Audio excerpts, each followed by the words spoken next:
Hello YouTube, Craig here, and it has been a while since I have made a YouTube video.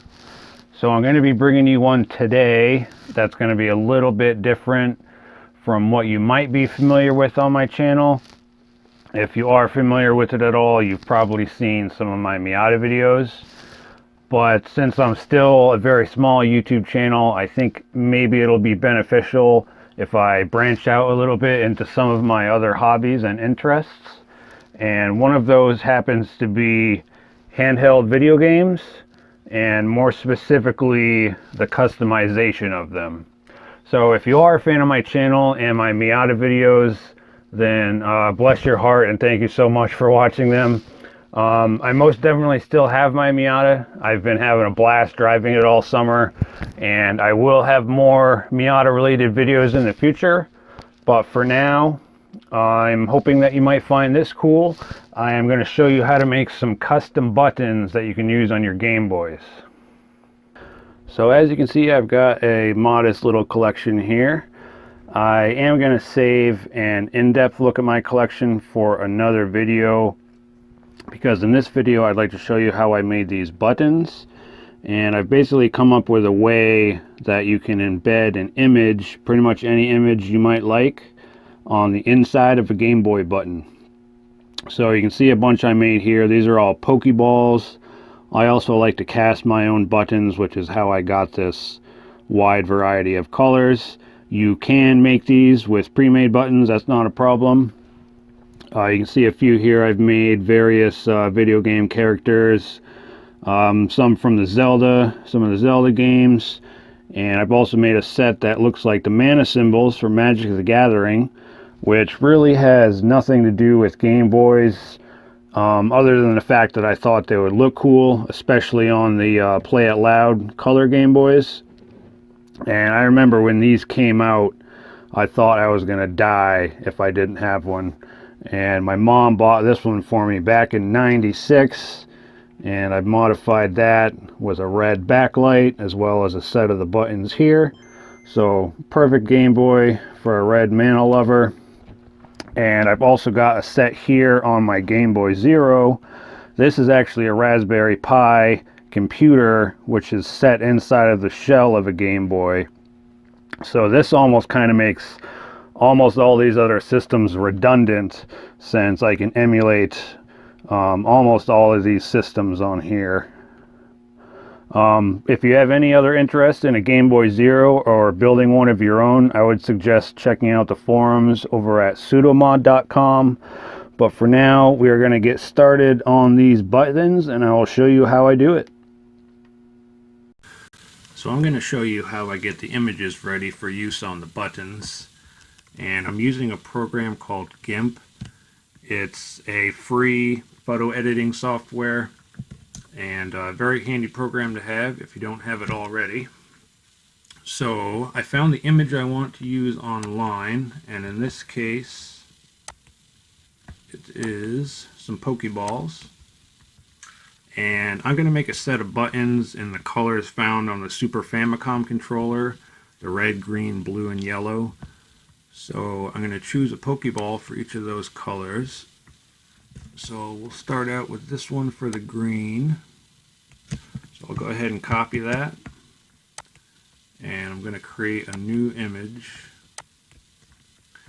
And I'm going to add a transparent layer and delete the foreground. So I'll go ahead and paste that. And I'm going to auto crop the image. And then I'm going to scale the image. So I found that the optimum size to fit nicely on top of one of the buttons is 108 by 108 pixels. I'm going to go ahead and scale this up to that size. And then copy it. And then over here I've just got a page-sized image file. And I've got these guides set up on it, so I can go ahead and paste, and then these will just snap right into place. And I usually put a few extras on there in case I mess any of them up. So I'll go ahead and put 4 of those on there. And next we're going to do I think I'm going to do the lure ball for the blue. So I'll go ahead and copy that. Back over here. Paste it. Auto crop it. Scale it.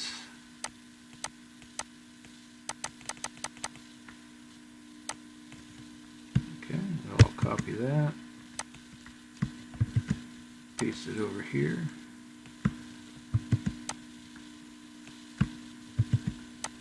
Now I'm also going to do some buttons with the Ninja Turtles on them. So I'm going to open up that file and I'm going to add that transparent layer and I can get rid of this white in the foreground. So we'll go ahead and start with Donatello. I'll just copy him, go back over here. I'm going to have to make this image a little bit bigger so that I can paste him. And again, just auto crop it. Scale it. Now he's a little bit wider than he is tall, so we'll set his width to the 108 pixels. And copy him and paste him over here. So you could fill up a page like this with all kinds of different designs that you might want to try. And it's definitely a good idea to have some extras. So after I fill this page up, I'm going to have it laser printed. I do not have a laser printer at home, so I usually go to my local UPS store. And chances are if you don't have one, then you can find a place locally that could do it. I think it's like less than $1 a sheet to have it printed at some place like UPS, or you might be able to have it printed at your local library or something like that. Okay, so I got my images printed here. I went ahead and filled that sheet up as best as I could. And I'm not going to be making all these into buttons, but I wanted to have a good selection to choose from. So I've got everything from some Pokeballs, Ninja Turtles, some ABXYs, some characters from Mario Brothers, some other NES characters here. I thought some of these eyeballs might look cool, and just a selection of stuff to draw from. I'm going to be making a couple sets in Super Famicom controller colors, and I got some Play It Loud Game Boy colors, so these are the same set of colors but slightly different. And I've got a ton of buttons over here that I've cast and some other pre-made ones. And so the only real secret to making these Game Boy buttons is that they are not Game Boy buttons. They're actually NES controller buttons. And you can see the difference here. The NES controller buttons are concave on the top, whereas actual Game Boy buttons are convex on the top. So we're going to use this to attach the image to the top of the button, and because it's concave, we'll be able to put resin on the top without it spilling over the sides. So I'm going to go ahead and cut out some of these images here, choose the ones I want to make, and just cut them out in a square, give them a rough cut around the outside, and then we'll move on to the next step. So here's all my images cut out. I've got a couple ABXY sets, which would be meant more for Game Boy Zero, and some Pokeballs, some of these eyeballs here, some Ninja Turtles. And what I like to do is make these a little bit thicker. So they're printed on cardstock, which is pretty thick to begin with. But I like to have this nice thick black band all the way around. It adds a lot more depth to it, I think. So what I do is take these images from here and I'm going to laminate them onto a piece of styrene. Okay, so I've got a piece of sheet styrene here. This is also known as plasticard. And the thickness that I'm using is 0.015 inches, which is a little bit less than half a millimeter. And I have some spray adhesive here. So I'm just going to go ahead and spray a little bit here on the plastic and then laminate all of these onto it. There's everything laminated on there. Make sure you press them down good so they're stuck. And let this dry for a bit, and then we can go ahead and Again, give these a rough cut to cut each of them out, and then we'll do a fine trim around the outside to get them into the right shape.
Alright, so you can see the buttons starting to come together, and now that we've got all this tedious crap out of the way, then we can move on to the actual fun part, which is adding the resin to the top of the buttons.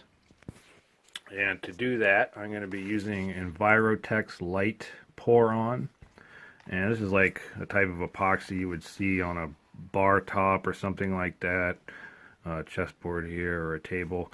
So this stuff works really good. It's very forgiving, and it has a pretty long working time.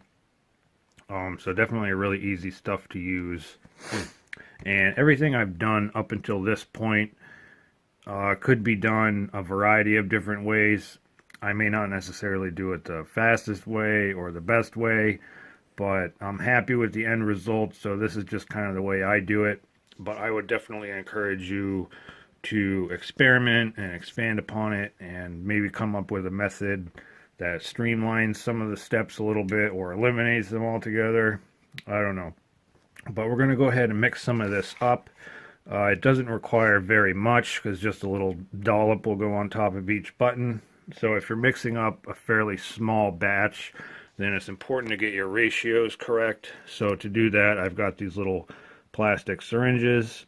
So I'll probably start out with maybe like a milliliter of each, the catalyst and the resin. Alright, so I've got some of my resin here mixed up. You can see it's got quite a bit of bubbles in it, which is kind of unavoidable when you're mixing it. So if you have access to a vacuum chamber, you can put your mixed resin in there and degas it and get all of those bubbles out.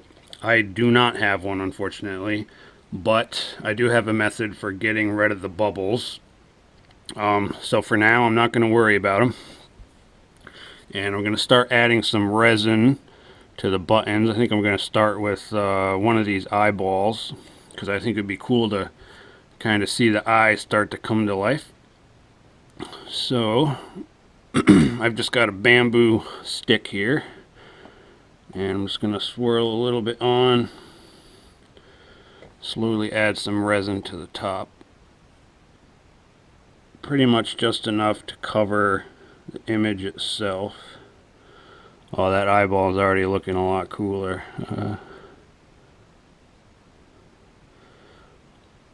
Okay, I'll put a little bit more on there. Okay, so I've got just enough on there really to cover the top of the image. So what I'm going to do next is I've got a sewing needle here, And I'm going to work my way around the outer edge and slowly pull that resin down so it can meet the edge of the button.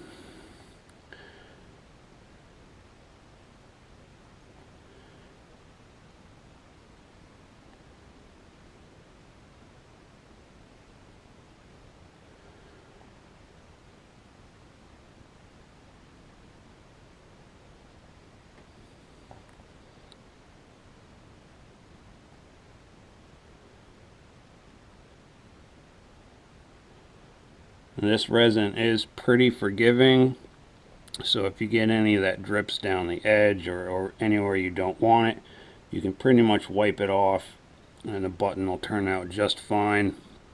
I've actually dropped these on the floor while they still had wet resin on it and was able to clean them up, and they turned out just fine.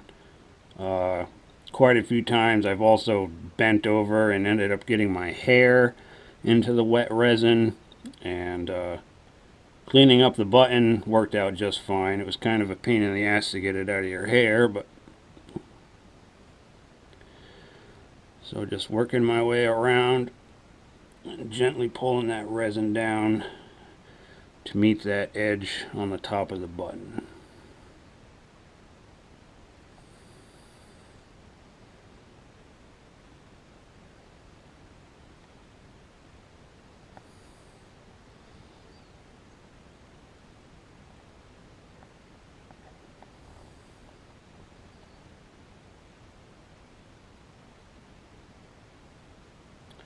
And once you've done that, and go ahead and add a little bit more.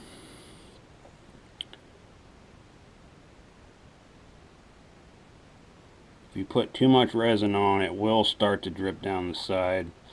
And it's also pretty important to make sure you're doing this on a nice level surface. The first few batches of these I was using an old folding card table as my work surface, and it kind of bowed in towards the middle, and over time a lot of the buttons had the resin end up sloshing off to the side.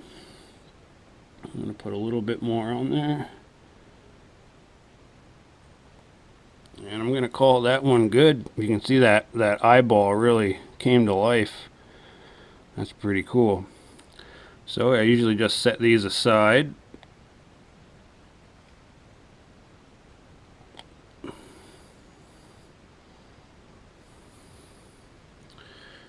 And I ended up fudging that one a little bit.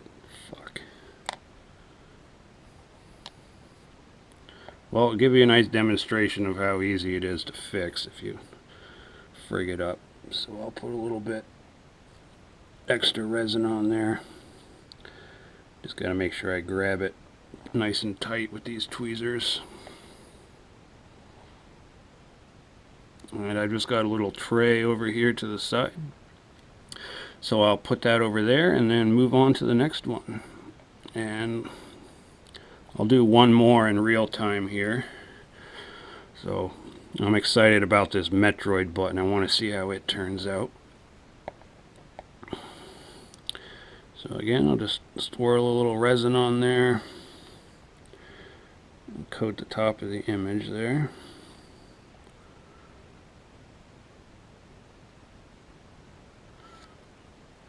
Oh, this one already looks awesome. Alright, so we'll go ahead and pull that resin down over the edge.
So I made it all the way around. I'm going to add a little bit more resin.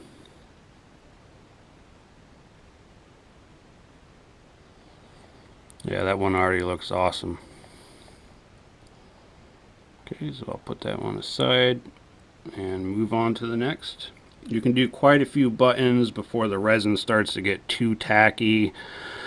So I usually don't mix up a whole lot of resin because I can always mix up more and do more. But it has a pretty long working time. I might be able to get all these buttons covered before it starts to get too thick, but it does have a pretty long work time, so definitely don't rush, and you can always mix up more if you need to.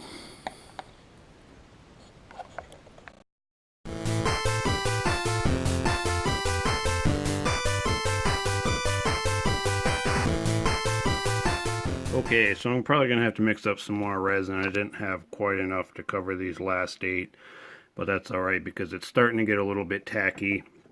And you can see a lot of these have bubbles in them. So I'm going to show you how I take care of those. And to use that, I've just got a barbecue grill lighter. And so you're going to want to, well, that one's got some good bubbles on that red eye.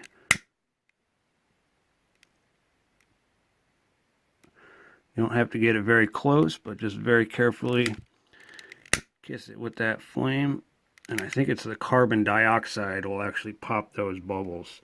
It's also a good time to add some more resin to any of them if you think they need it. I try to get a nice look at them from the side and just see that they're all uniform and whatnot. If you put too much resin on, it's obviously going to spill over. But if you don't put enough on, you can end up seeing the edge of the image peeking through once the resin is dry, because it will contract a little bit once it's dry. Alright, so I mixed up some more resin. I got all the buttons on here all covered, got them at a nice even height all the way across. And so now I'm just on bubble duty, and I check on them maybe every 10 to 15 minutes. And the most likely place you're going to get bubbles is right on the edge. You can see one there on that A button.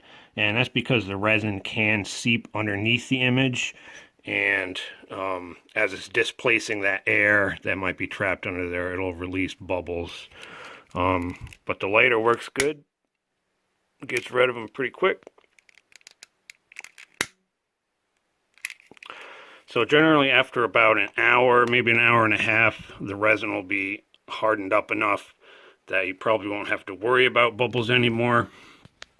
But I do check on them a little bit, probably more often than needed, just to be on the safe side, because if one of these dries with a bubble in it, then it's going to be stuck like that.